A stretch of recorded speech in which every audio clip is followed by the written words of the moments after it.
let me ask you then, what is causing, or what maybe are some of the causes of the anxiety, of the mental health struggles that a lot of people face today? Well, what this model of therapy believes is it really does come down to that core belief. So if I feel not good enough, not important, not valued, I'm not going to be very content with myself. I'm not going to have a lot of confidence. I'm not going to believe in myself.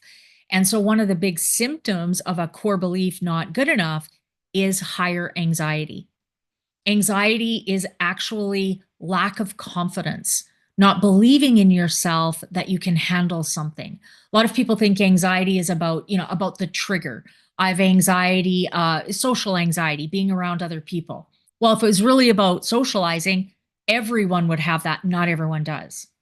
So anxiety is not believing in myself I can handle it. So if I don't believe I can handle socializing, I'm going to have social anxiety. If I believe I can handle socializing, I'm not going to have anxiety. So anxiety is the opposite of confidence. The more confidence I have, the less anxiety. So if that core belief is not good enough, I'm going to have more self doubt. I'm going to have higher anxiety. So we need to challenge and change at that core belief level, not just at the anxiety level. We just can't challenge the anxiety, but don't address the core belief underneath it. It's going to be this thing that's going to keep reoccurring forever and ever and ever. I remember a time in my life where I suffered from something like that, and it was because I didn't believe that I was going to succeed in life. And I became anxious. And I wonder how many people out there in their teens, in their 20s, who suffer from the same anxiety and they don't have the guidance.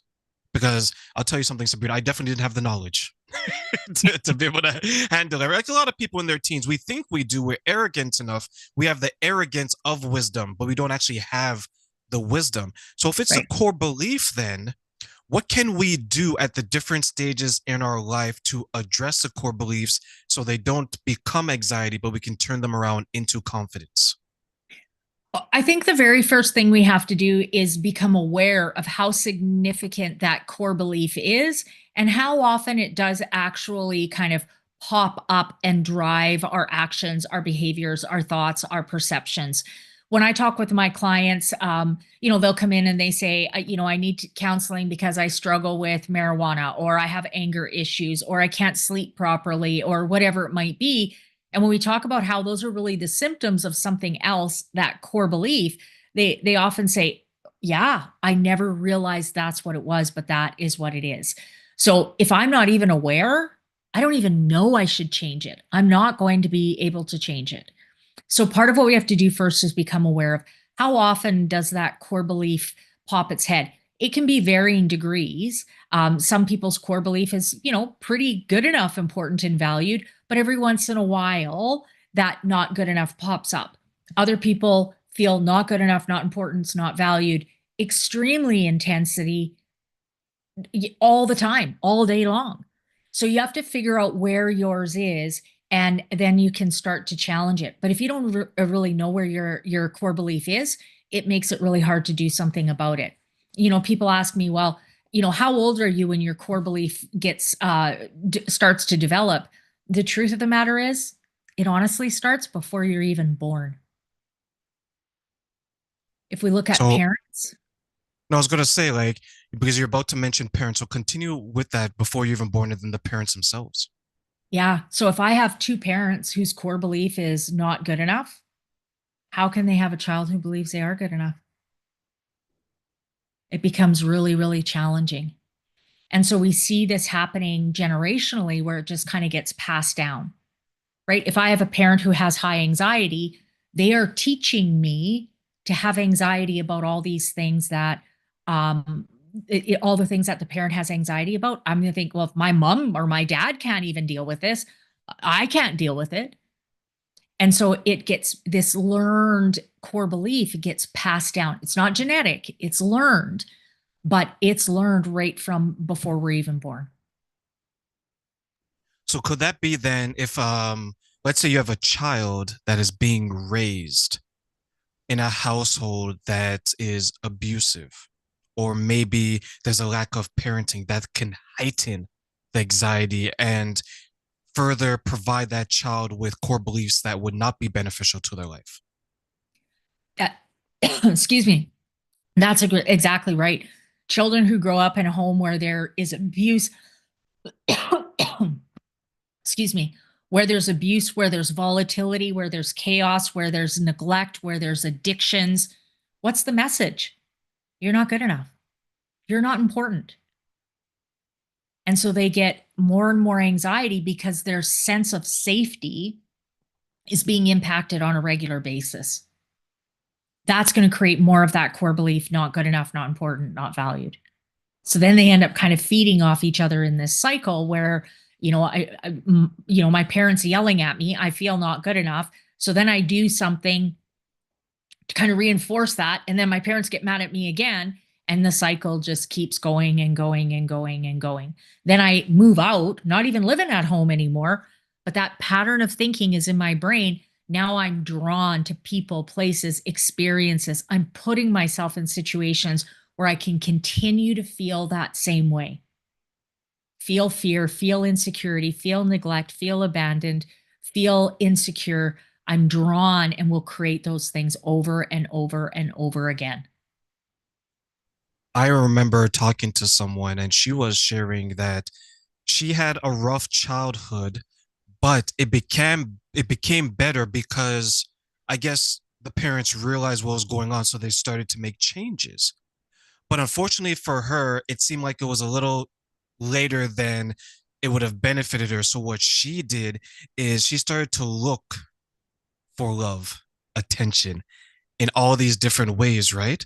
And then I took a step back and then I asked myself, I wonder how this these core beliefs, this anxiety, this lack of mental fitness impacts women and impacts men. Because you would see that maybe a lot of men, when they're not necessarily getting what they need growing up, a lot of them turn to anger, to violence, and things like that, right? Women, on the opposite side, a lot of them turn to being promiscuous, seeking attention from men. Do you know how it impacts men and women maybe differently and similarly? Yeah, I think we have to be careful because, everyone is so different, but it is more socially acceptable for men to be angry. It's been going on for, the warriors and, it's just be tough, suck it up, push all that other emotion down.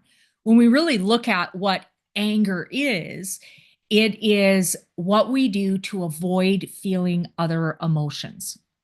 So, what we say about anger is it's not a standalone emotion.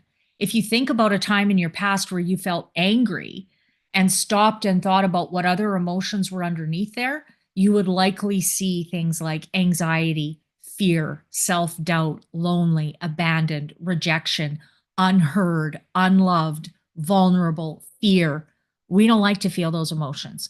So when they start to come up, switch it to anger. Now all I have to do is just get angry. I can push all those other emotions down.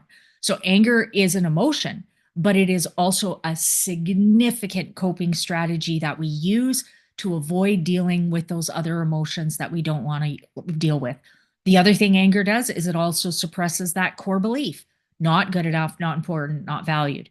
But then after I'm angry, then I feel bad because I got angry, I damaged relationships, I get to beat myself up even more, supporting that core belief not good enough, not important, not valued. When we look at anger in a cycle, there's stages that we go through. So we start with the explosion. This is where we get really angry. Then we have the honeymoon stage. The honeymoon stage is just that sense of kind of calm, relief, everything settles a bit. Sometimes there's, I'm sorry, I shouldn't have got angry. Let's go to a movie or something along those lines. But a lot of times it's just calm. But then life happens. And with everything we do, it creates emotion.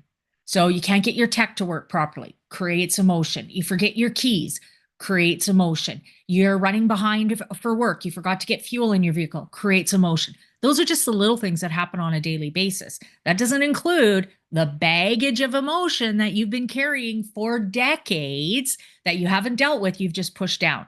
So that emotion builds and builds and builds and builds. And then we need some sort of a trigger so we can get angry again. And that is the cycle that continues. Problem with it is it's a cycle. There's no end to it. It just keeps going and going and going and going. And what I see a ton of families do is they really focus on the trigger. Just get rid of the trigger. That's how we break the cycle. So, angry parents coming home, one child runs and cleans the counter because a dirty counter was a trigger last week. The other one runs and puts the dog outside because that was a trigger 3 days ago. The other one runs and puts the coats in the front entranceway because them laying on the floor was a trigger yesterday. Angry parent comes home, TV's too loud. Boom, explosion happens. It's not the trigger that feeds the cycle. It's the buildup of emotion. We know that because often we'll get mad about something, but it's happened many, many times before, never caused any anger last time. So why is it now? Because I'm full up with emotion. When I'm full up with emotion, I need something to try to release it. Problem with anger in that cycle is the emotion kind of comes out, then it all falls right back down on top of you. Plus, now you have to carry guilt, shame, regret, disconnect because you got mad at people that you're supposed to love and care about. So you got even more emotion. So what happens is that cycle becomes more and more significant over time. So instead of, yelling, now I'm yelling and screaming and name calling. Then I'm hitting things. Then I'm grabbing people. And so we see that behavior progress as time goes on. But that's not just the cycle of anger. That's the cycle of anything we use to avoid and distract from feeling emotion. Promiscuity fits in there, right? I go out, have sex, casual sex with people. I get a dopamine rush and oxytocin rush where I get that physical contact. So I get to chemically feel loved and connected without really feeling vulnerable in doing it. But then the next day, the walk of shame, I feel bad, I beat myself up. Then life happens, stress builds, I got more and more going on, some sort of a trigger. I go out and have casual sex again. So it is the cycle of alcohol as well. I go out and get drunk, feel really bad the next day, but then life builds and builds and builds. Some other trigger to go out and get drunk again. So any coping strategy, we call it any unhealthy coping strategy, because general idea is unhealthy coping strategy is what we are using to suppress emotions. So any unhealthy coping strategy that we're using to distract or suppress from emotions is going to fit in that cycle. It's going to be lying, stealing, cheating, alcohol, drugs, anger, you name it. Anything that we use, busyness, anything that we use to distract from feeling our emotions will fit in that cycle. So sometimes I wonder then, could it be maybe because you mentioned the parents have an impact as well? And then you mentioned that we use some of these behaviors that I described to cope with it, to soothe us in a sense, right? It's Yep. like our emotional pacifier. I'm going to use Right. the drugs. I'm going to use alcohol. I'm going to use the Right. women. I'm going to use the men. I'm going to use the rage. I'm going to use the anger, everything. How much of an impact does seeing that behavior in our household, our parents using it to soothe, let's say, for example, the alcoholic parents soothing their problems with the alcohol, how much of that does have an impact on the children growing up to then use the same methods to soothe themselves? It normalizes it. So if I see my parent using alcohol to numb time after time after time after time, I'm learning, oh, I know how I can numb. Have a beer, have six beer, have a 26 or a vodka, whatever it is. I'm learning that behavior. So we often see those behaviors repeating themselves over and over and over again because that's how we learn is by seeing the behavior, reading about the information, whatever it is. If we have a parent that's done it time after time after time after time, there's a really good chance we're going to repeat that. Now, doesn't guarantee it. Sometimes we see people go in the total opposite direction. They never drink alcohol, never touch alcohol. But chances are their core belief is still not good enough. So they don't use alcohol, but they use anger. They cheat on their partner. They lie, whatever it is. There's going to be something else that fits in that cycle of, oh, there's the emotion. I was never taught how to feel my emotion, but I was taught how to suppress it. So I'm going to suppress that emotion. I might change the tool, but I'm still going to suppress emotion. So what are some of the obstacles that people face to overcome those situations in their life? We have to get better at recognizing and feeling our emotions. A lot of my clients, when I talk to them about, I'll ask them, what are you feeling? They'll tell me a thought. So they'll tell me about, their dog got out of the yard and ran away. And I'll say, well, what are you feeling? Well, I just couldn't find him. I looked all over the place. That's a thought. What are you feeling? Well, we finally did find them. He came back, but now I was late for work. You still didn't tell me a feeling. That was a thought. So we need to get better at recognizing and being able to actually identify what a feeling is. And then we have to be able to feel it in our body. All of those unhealthy coping strategies are what we use to stop ourselves from feeling the emotion. The only way to break that cycle is we have to get better at feeling the emotion. If I'm okay to feel the emotion, I don't need those coping strategies. I don't need anger. I don't need promiscuity. I don't need alcohol. I don't need any of those things because I'm okay to feel my emotions. But if I've spent my entire life suppressing emotions, feeling emotions is really, really scary because we're full up. We think, oh, I can't, if I pop the pin on that, everything's going to explode. It's not the way it happens, but it definitely is the way it feels when we first start doing it. So we have to get better at feeling our emotions. One of the things I recommend is we need to get an emotions list. I have one on my website, but if you Google emotions, you'll get a list of a whole bunch of different ones, to try to just figure out, in my head what I'm feeling when I've spent my whole life suppressing emotions. I'm not going to have a lot of luck in picking out what those emotions are. But if I have a list that I can read through, they're going to jump out off the page, the ones that I am feeling. So we just even reading, I feel lonely, I feel exasperated, I feel guilt, I feel shame, I feel hopeless. I just read the words. But reading the word, I allow myself to feel it just a little bit. I think, well, okay, I handled that. That wasn't too bad. So I'm building confidence in my ability to feel my emotions. So then the next time I'm going to be able to go to that a little bit more comfortably. After we do that many, many, many, many, many times, then I might not need the list anymore. But having a list to refer to is really important. I tell my clients, I send them the emotions list and I say, print it off and put it all over your house. Put one on your fridge, one in your living room, one in your bathroom, one in your bedroom, one in your car, put it all over the place. Whenever anyone is looking like there's something going on, give them the list. What are you feeling? Have them read through what's going on. Even if they don't say it out loud, to think about it in my own head, I'm allowing to feel my emotions. For me to have to say it out loud creates more emotion. So sometimes we just start by just looking at the words. When I'm working with kids, I say point, right? I might only give them 4 or 5, depending on how old they are and what their reading level is at. But I might only give them, 2, 3, 4, might give them the whole list. And instead of them having to verbalize and say the emotion, they just point to the ones. That's not as scary, not as overwhelming. Do that for a while, then they're going to be able to start to say it. But we have to go slow. We have to take these really tiny steps. With each step, we're building confidence. The more confidence I have, the less anxiety, the more I believe in myself that I can handle doing whatever it is, feeling my emotions, climbing Mount Everest, whatever it is. Little tiny steps are really, really important. What you describe reminds me of two people I knew at that point in time, and they both looked at experiencing their emotions as them being vulnerable, which in a lot of sense it is, right? Like, especially if it's an emotion that is coming from a place where you've always buried it behind Mhm. you, right? Like that dirty sock, you just throw it in the back of your closet. You know it's there, you can smell it, but you don't ever want to see it, right? Right. And what would happen with these two examples? One was a woman, one was a man.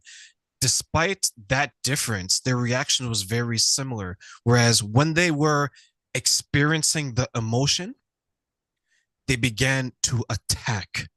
And the reason why they began to attack is because, at least to me, and I'll get your thoughts on it, they felt powerless, defensive when they're experiencing the emotion.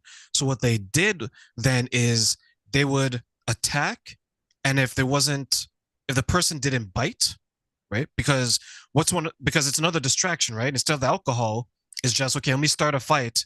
So I'm not experiencing this, I'm experiencing the chaos of the situation. Right.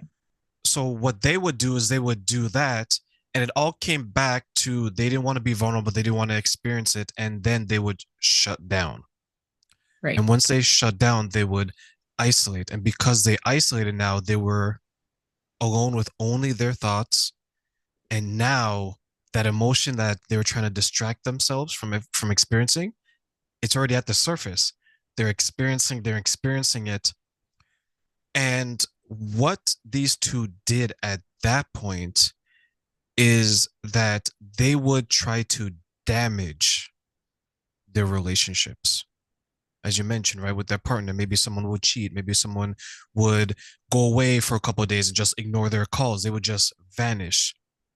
I wonder now then, looking back, because they were both in their 40s at the time, how much of an impact does not being emotionally aware of your own emotions, as well as maybe growing up in a time where these conversations weren't having, impacting these people? What are your thoughts? Significant. I think they go hand in hand. Part of why we're not good at feeling our emotions was because it was never talked about. So if we don't talk about it, how do we learn? One of the things that's happened in the last, you know, 10, 20 years is we've gotten better at talking about mental health, talking about emotions, talking about anger, talking about anxiety. So we're able to kind of see it and understand it a bit more. People in their 40s, 50s, 60s, it wasn't talked about at all. So we didn't learn about it. So if I'm not learning how to feel my emotions, I am learning how to suppress them and push them down. It's the only other option. And so those emotions get bigger and bigger and bigger. Vulnerable is probably one of the hardest ones to feel. Emotions are on a bit of a spectrum. Our willingness to feel love and connected is very much connected to how much we're willing to feel vulnerable and fear and rejection. But vulnerable is a hard one. The definition of vulnerable is opening yourself up to possibility of getting hurt. Well, who wants to do that? That doesn't sound fun at all, right? Add to that as a child, there were many times I felt vulnerable. I've learned I don't ever want to feel that again. So I put huge walls up to protect myself from feeling vulnerable. The problem with these walls to protect ourselves from feeling vulnerable is they keep everybody else on the other side. And so, what we're using to protect ourselves from feeling vulnerable is actually also creating fear, fear of rejection, abandonment, loneliness, sadness. It creates a whole other spectrum of issues that are a vital concern as well. And so, if I'm feeling vulnerable, I need to push you away. How am I going to push you away? Well, I'll hurt you. And so that's what we see relationships do. Where, as soon as we'll see people where things are going well, they're doing really good, everything's going great. And then one of them picks a fight with the other. They're sabotaging. It's like, oh, this is too scary. We're feeling too connected, too vulnerable. So I need to push you away and put you back on the other side of that wall again. We see people do that time and time and time again. I hear, couples will often say, we just want to feel love and connected. And I say, okay, well, how do you feel about vulnerability and rejection? They're like, oh, no, I don't want to feel those. Those aren't good. So, well, you can't have love and connection without also being okay to feel vulnerable and rejection. They go hand in hand. I can I can only let people in and really love someone as much as I'm willing to feel vulnerable and connect and rejection. So as soon as that starts to get triggered, I'm going to do something to sabotage that relationship and push them back so I can create more of that disconnect. So, Sabrina, let me ask you then, the person who's in a relationship with someone like that, how would they continue to navigate that relationship and make sure that it doesn't fall apart because they love this person? They want to be with them. But if you're pushing someone away, making someone feel low, picking a fight with them, what advice can you give to the person who's on the receiving end of this person's refusal to be emotionally aware or vulnerable to a point where they can open up themselves to this person that they say that they love? Love isn't enough. What's love got to do with it? Got to do with it? Got to do with it? That's right. I think everyone wants to feel loved, but it also needs to reinforce and support that core belief. And it usually comes with a bit of a catch in it. So if I'm with someone who's constantly pushing me away, I need to look at myself.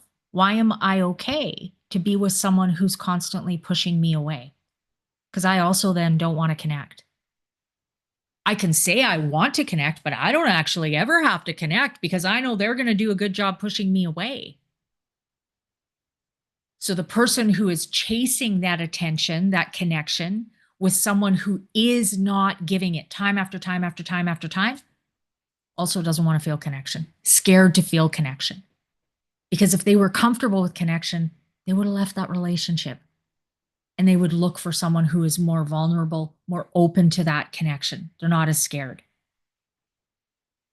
Everything we do for a reason. So if I'm drawn to someone who pushes me away, I need disconnection. Otherwise, I wouldn't be with them.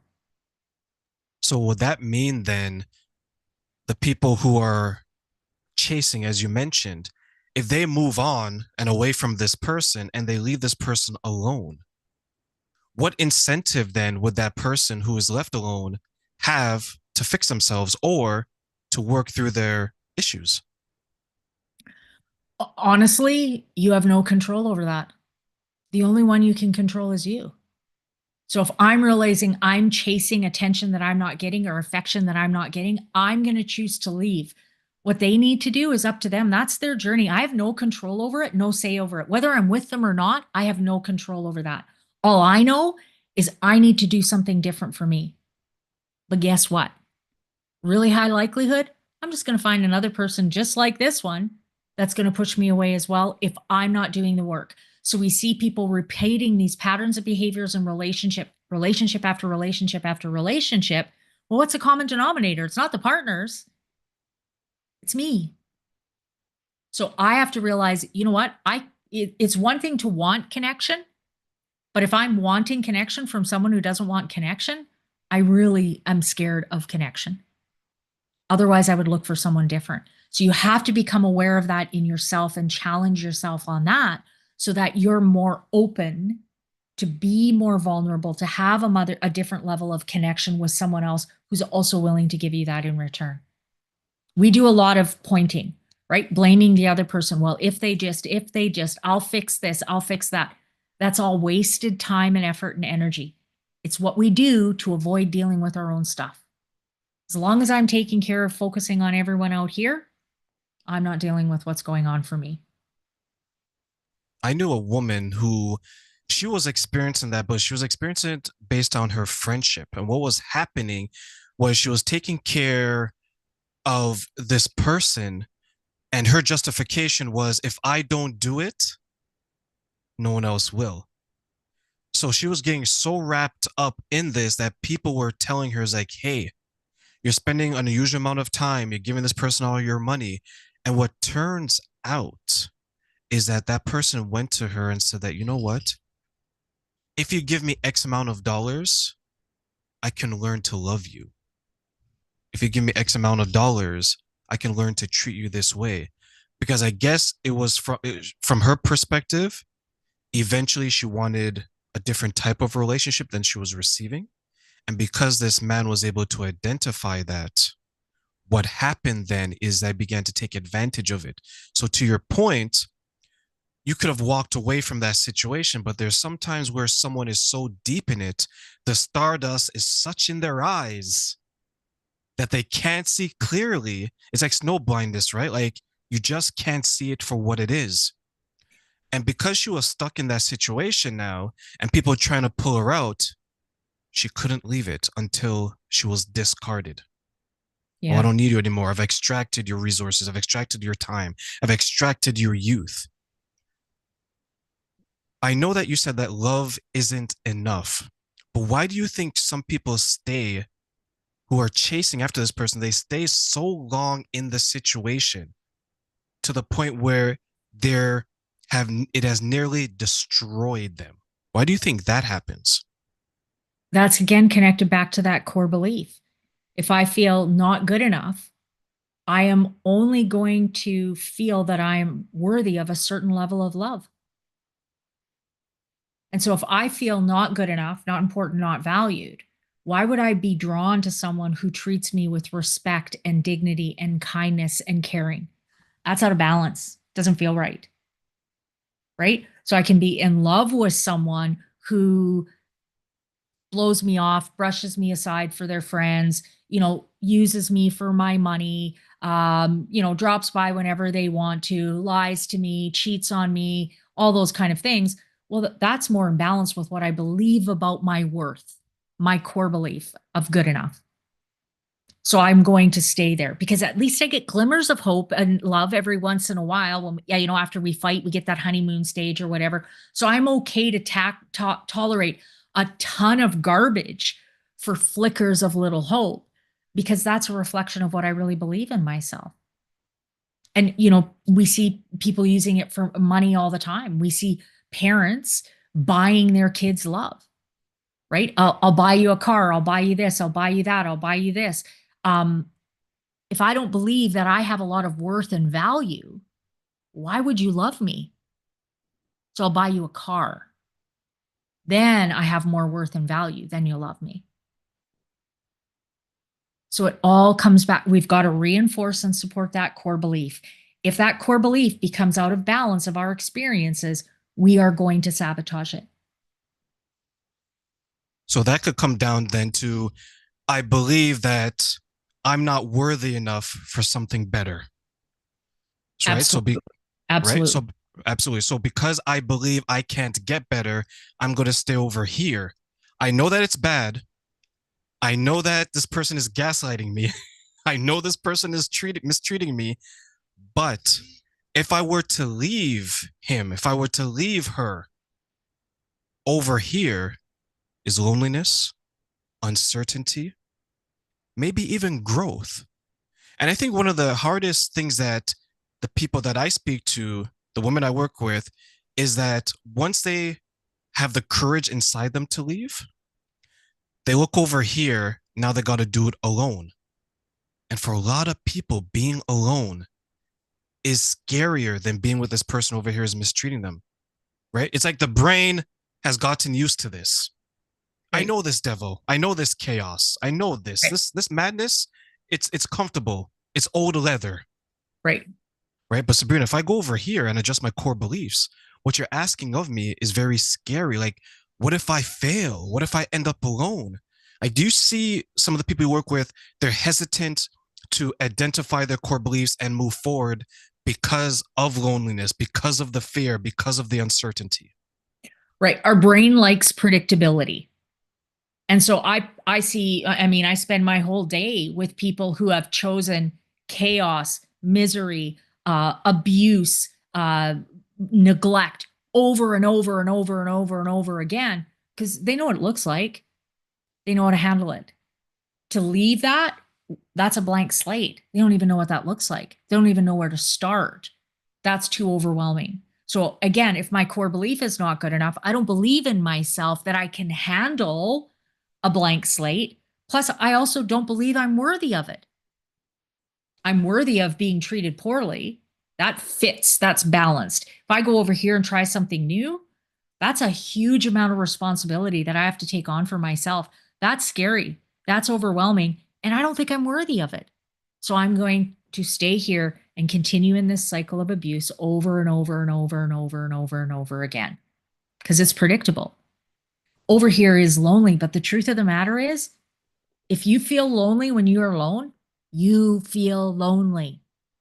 Chaos is a distraction. If I'm in an abusive relationship, if I've got chaos going on, I don't have to feel lonely because it's distracted from. It's there, it's always there. We just distract from it.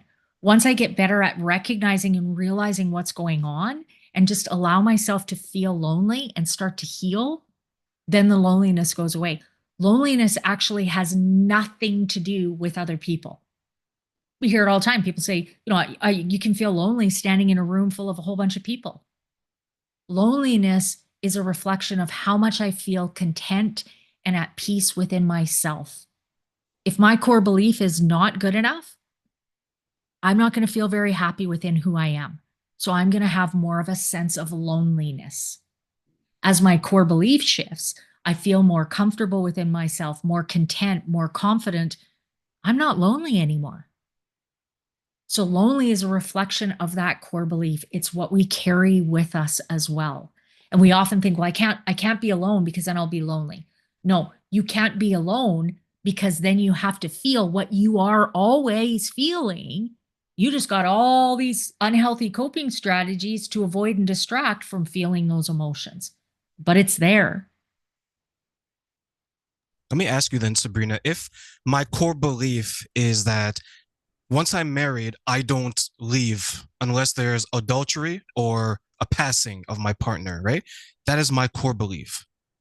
Now I'm suffering in this marriage. I have children from this partner, but I'm struggling with the core belief of that I don't leave unless there's these two reasons, but I'm unhappy.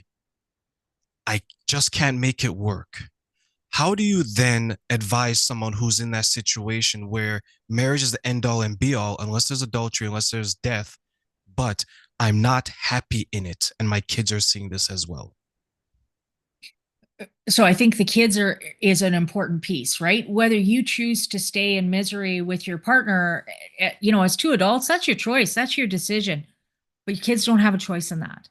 And so that's not fair to them. And so you have to remember that a healthy relationship takes work on a daily basis. And if we look at a healthy relationship, what is a relationship? It's not a physical entity. There's nothing there. The only way to have a healthy relationship is each individual has to be healthy. If I'm healthy, my partner is healthy, I'm going to have a healthy relationship. So all you can do is work on you to be as healthy as you want to be. Now, your partner may join you in that, but they may not. And then you have a decision that you have to make.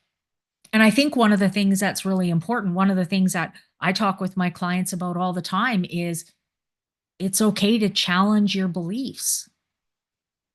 And so I could have a really strong belief that I never leave a marriage except for, adultery or death. But what is that belief based on? Why is it there? Is it something that I was told when I was 8 years old and I just continue to have that belief now? Not a good enough reason. I need to reevaluate why that belief is so important. Why adultery?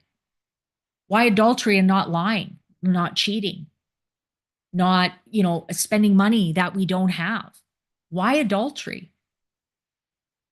So we need to go back and again, self reflect. This is an important belief for me. Why?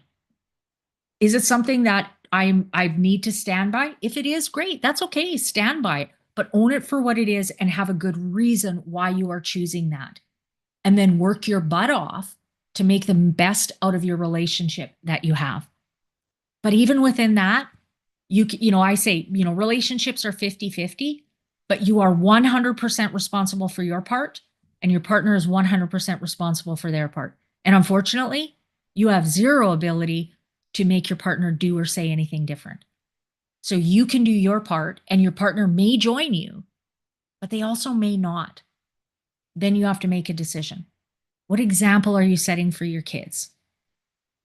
Is staying in an unhealthy relationship because my value is never to divorce unless there is adultery or death? Is that value and belief more important than teaching my child? You make a decision, you stick with it no matter what. Doesn't matter how miserable you are your entire life, you got to stay with it. Well, I don't know if I want my kid to believe that. I want my kid to believe they can be healthy. They can make a decision and realize later on, you know what, that wasn't a good choice. I need to do something different. So, how much do our values line up with what our other beliefs are?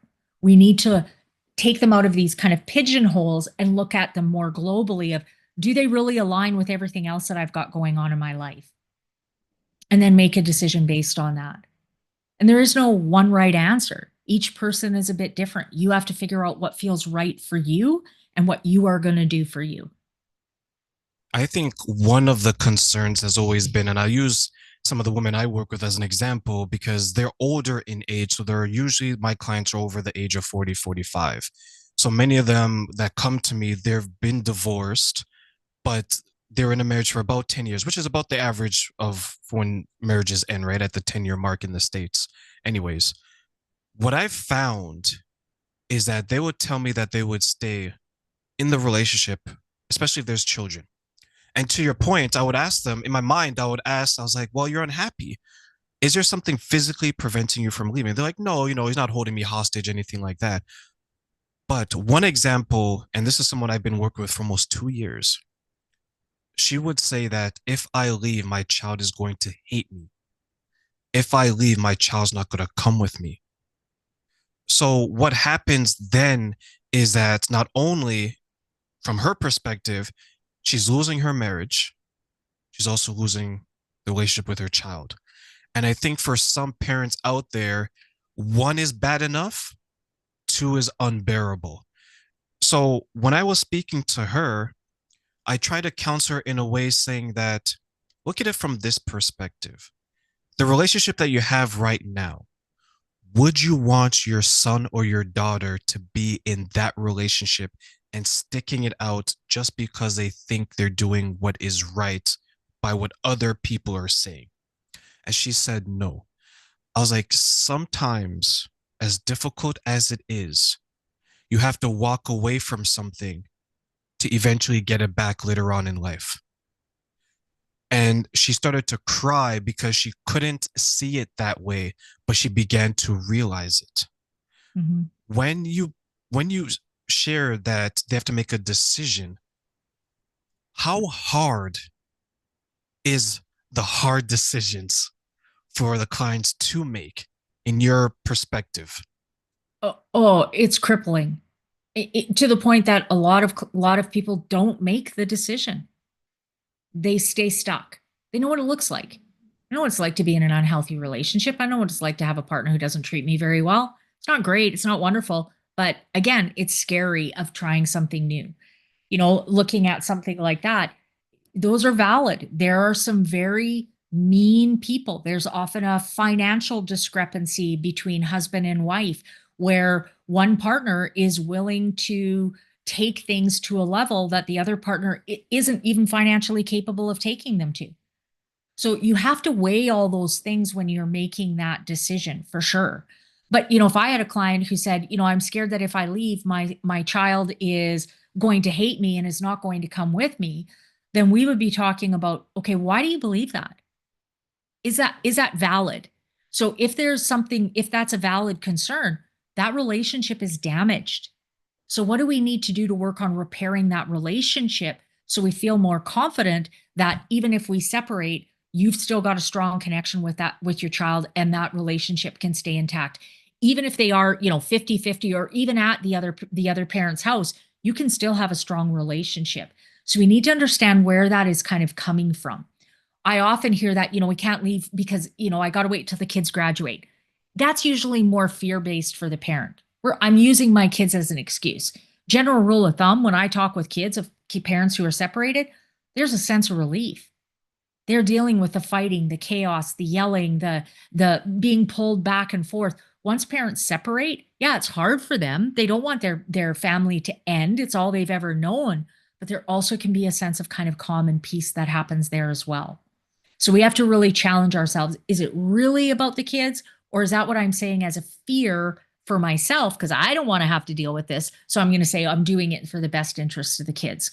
Or is there something that's really going on there? And if there is, that's valid too. But then what do you do? How do you challenge and figure out how you're going to work through that piece as well?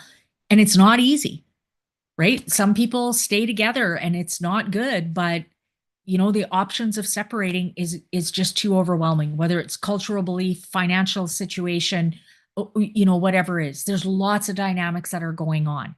So you have to try to figure out how do you do the best you can with what you've got, which whatever decision it is that you choose to make.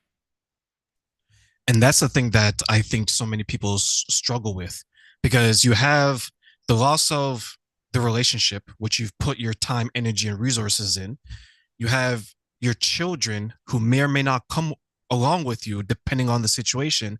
And depending on where you are in the part of the world, you may not even get joint custody, right? Yeah. There's also that dynamic, right? And then what else you have is that your lifestyle is probably going to change, Mhm. right? Because you went from a two income, especially if you're the person who's earning less, you Yeah. know your lifestyle is going to change, right? So when Yeah. you place all of these decisions, all of these scenarios, these impacts, and you stack them, to your point, the decision becomes so crippling where they begin to weigh it. No relationship, no home, different lifestyle, no kids. You put it on the scale. My happiness. Some people's going to say that my happiness doesn't compare to all of this. Even though Right. you and I, because of our training, will say that your happiness outweighs all of this. But how do we then have people connect it in a way that maybe you and I can see it when they can't see it, because everything that can go wrong is all that they see. They don't see that everything can go right. Right. So, I think part of that is we look at, okay, so what are your concerns? And then we look at first, is it realistic or not? Am I worrying about something that is never going to happen? Well, then I need to just challenge that thought and say, no, that's not realistic. That's not ever going to happen. But if it's something that is realistic, like now, how do I financially depend on myself individually rather than the two income home? That's valid. So what's your plan? Start thinking about that, right? Little tiny steps where you're making little plans on, okay, if I was to do this, what could it look like? Right? So I start to figure out how much money I would be making if it was just me with child support or whatever it might be. What kind of home could I afford? How does it affect groceries? How much money do I need to start kind of trying to put away? $20, $50 a paycheck. What do I need to do to kind of make that work? Do I need to get a new job? Do I need to get a second job? Do I need to look at getting a roommate? What are the different ways that I can do that? Remember, we make a new decision, it's a blank slate. But now, if I start thinking about plans, well, if I did this, this, and this, then I could make it work. Now I'm starting to fill in that blank slate as much. It's not as significant. Haven't done anything, but I'm starting to create some plans on how I could handle it. Right? What if I can't get a home in the same school district? Okay, well, what do I do? How do I figure that out? So I look through different options of what that would look like, right? What would I do with my child if I'm 50-50 when I don't have my kids for a week? How would I cope with that? Good question. So what do I need to put in place? So often when we start, we often take these worry thoughts and we just let them spin and spin and spin and spin and spin and spin. What we need to do is take that worry thought, write it down on a piece of paper, and then solve it. Okay, so if it happens, what do I do? We often just go, oh, don't worry about it. It's no big deal. You figure out when you get to it. It's not going away when I do that. But if I write it down and think, okay, finances, how do I make finances work? I look at childcare. I look at, morning routine. I look at my kids' friendships. If we're moving town, how do they, moving to a different area and they've got a really good friend who's their next door neighbor. How do I make that work? Write it down and make a plan of what you want it to look like. Every time you write it down, your brain sees it more real. It gives it more value. Now I'm starting to fill in that blank slate. So now it becomes more likely that I'm going to be willing to take that risk and try something new because I have a bit of an idea of what it will look like. And I always say to my clients, if you want to leave, it's okay to leave, but you don't have to leave today or tomorrow. Right? Why not take, if there's no violence or anything significant like that, why not take a few months and create a plan? and really get a good idea of what it looks like.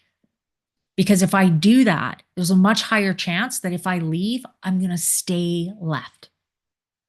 Because often what happens is we leave in a whim when we're angry, when we're in a fight, and then a week, 3 weeks, a month later, we move back. That revolving door, back and forth, back and forth, and back and forth, horrible for kids. So if you leave, you want to put a really good plan in place, which increases the likelihood that the decision is going to be significant. It's going to happen. It's going to follow through. We're not going to fall back on our old ways of doing things. The more I have plans, the more I know what that looks like, the more likely I'm going to stay with that. So, making a plan is a really significant coping strategy for any of those anxious thoughts. But whenever we're thinking about doing something where we really don't know what it looks like, start creating, paint the picture. What does that look like? How do you solve all those problems that your brain keeps coming through? Figure it out. Then, Sabina, let me ask you this question then. How much of an impact does a core belief of family and friends have on the person who's in that type of relationship or that type of situation from either maybe resolving it or trying to leave it? So, we generally say that things don't stay the same. They either get better or they get worse. So, if my core belief is not good enough, now I'm drawn to someone else whose core belief is also not good enough. We're not really working on things. Now there's more and more disconnection. We're not communicating as well. We're fighting more. We're bickering more. That core belief is getting worse and worse and worse and worse. Then something happens and I start to think, I don't want this anymore. I want something different. I'm going to slowly start to figure out how I move forward on this. Now I'm slowly challenging that core belief to become more good enough, important, and valued. So now I'm starting to build that back up. The more I continue to build that core belief up with plans, with ideas, with problem solving, with all those kind of things, the more confident I'm going to be, the more likely I'm going to succeed at it for sure. So it kind of ebbs and throws with the relationship. We're drawn, like people are drawn to like people. So my level of core belief is about but the core belief of people that I'm going to be around, friends, relationships, families, often very similar. I'm glad you mentioned that point because there's times where I always thought that, when you look at someone and they speak about their friends and they seem so different. Like, for example, there is someone who shared that, well, some of her closest friends, they all cheat in their relationships, right? But this person says that she doesn't do that. So you're kind of like, well, what's the what's the commonality there, right? Like you kind of get lost. But then when you mention that someone who is in a situation where it's either going to get worse or going to get better, if they were to go to their friends or family members, the expectations that their core belief is similar enough that they can guide them accordingly. Does that mean that there isn't ever a mismatch between those people around them? No, I mean, there definitely can be mismatches. This is often, let's say I'm healthier. My core belief is I've worked on it. It's pretty much good enough, important, and valued. But now I go to family dinner. Well, there's going to be some people at that family dinner that I'm going to connect better with, other people that I don't connect as much with. One of the things, one of the biggest downfalls of this model of therapy is it changes relationships because I'm drawn to people about the same level as me. So if now I'm getting healthier, but my friends and family aren't, now there's a huge disconnect. I'm not meeting their needs and they're not meeting my needs. That doesn't mean you have to end the relationship. It means I have to have realistic expectations that they're in their own chaos. They're going to be negative. They're going to be gossiping. They're going to be, doing whatever they're doing. That doesn't meet my needs anymore. So now maybe instead of seeing them 3 times a week, I go for coffee with them once a month for an hour or so. So I can still have that relationship. It's just accepting and understanding that everyone's on their own journey and where they're at and their journey is their journey. I don't have anything to do with it. But I can accept and understand that they are where they are. I'm where I am, and that's going to look different and that's okay. If we see Then someone. no, I was going to ask you then in that example you gave, then how difficult is it for someone to create that type of boundary or identify that there is a gap that is widening between themselves and other people when they begin to get into healthier relationships and healthier situations? They usually just notice it. They feel more dragged down when they're dealing with the chaotic person in their life. They just don't have the patience or the tolerance for it. They just don't feel like they need it anymore. They don't want it anymore. If it's your partner, they often get kind of annoyed or frustrated. They're getting better at saying, no, I don't want to hear about that. You mentioned boundaries. Boundaries, again, are a reflection of that core belief. In order to put a boundary in place, I have to believe I have the right to put a boundary in place. And I have to believe in myself enough that I'm okay to have the voice to put a boundary in place. So if my core belief is not good enough, we often see people struggle with boundaries where they either don't really have any, don't respect other people's, or their boundaries are very firm, 100%, don't ever change. The more I believe in myself, the more my core belief is good enough, important, and valued, the more my boundaries are going to be able to put them in place. I'm going to be able to have a voice and say, no, sorry, I need to remove myself from this situation. I don't want to continue to talk about this kind of thing. But if I don't believe in myself that I can have that voice, if I don't believe I have the right to have that voice, I'm not going to put a boundary in place. So boundaries are really, really challenging because they're a reflection of our core belief. If you have a hard time with boundaries, you're likely struggling more of that core belief, not good enough, not important, not valued. You mentioned earlier when it came to core beliefs, you mentioned guilt and shame. And then Mm. there's boundaries, which are very important. How much of a role does guilt and shame play when it comes to our core belief within ourselves?